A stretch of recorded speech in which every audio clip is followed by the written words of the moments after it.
നമ്മൾ ചില കാര്യങ്ങൾ ഈ ദുനിയാവിൽ നിന്ന് തന്നെ ചെയ്തു വെച്ചാൽ ആരും കൂട്ടിനില്ലാത്ത കൂരിരുട്ടായ ഖബറിൽ ഒരു ശിക്ഷയും പ്രയാസങ്ങളും കൂടാതെ നമുക്ക് കിടക്കാൻ സാധിക്കും.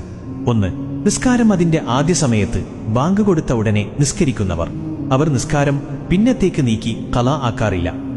2. വലതുകൈ കൊടുത്തത് ഇടതുകൈ അറിയാതെ ദാനധർമ്മം നൽകിയവർ. അതായത് അവർ കൊടുക്കുന്നത് റബ്ബല്ലാതെ വേറെ ആരും കാണൂല, അത്തരക്കാർ. 3. അധിക സമയത്തും ഖുർആൻ പാരായണം ചെയ്യുന്നവർ. എപ്പോ സമയം കിട്ടിയാലും ഖുർആൻ ഓതുന്നവർ. 4. നബിയുടെ സുന്നത്തു ധാരാളം ചെയ്യുന്നവർ. 5. എന്നും മുൽക്ക് സൂറത്ത് പതിവാക്കുന്നവർ. 6. സജദ സൂറത്തും എന്നും പതിവാക്കിയവർ. 7. റബ്ബുമായി അലിഞ്ഞു ചേർന്നവർ. അവർക്ക് റബ്ബല്ലാതെ വേറെ ചിന്തയില്ലാത്തവർ. 8. മരണപ്പെടുന്നതിനു മുൻപ് ഇഖ്ലാസ് സൂറത്ത് ഓതി മരണപ്പെട്ടവർ.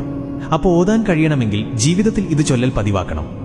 നമ്മൾ ഇന്ന് ഇതുപോലെയുള്ളത് ചെയ്തു വെച്ചാൽ കൂട്ടുകാരും നാട്ടുകാരും വീട്ടുകാരും 3 പിടിമണ്ണ് വാരിയിട്ടു പോകുമ്പോൾ ഒറ്റക്കാവുന്ന ഒരു സമയം വരാനുണ്ട്. ഒരാളും തിരിഞ്ഞു നോക്കാനില്ലാത്ത സമയം.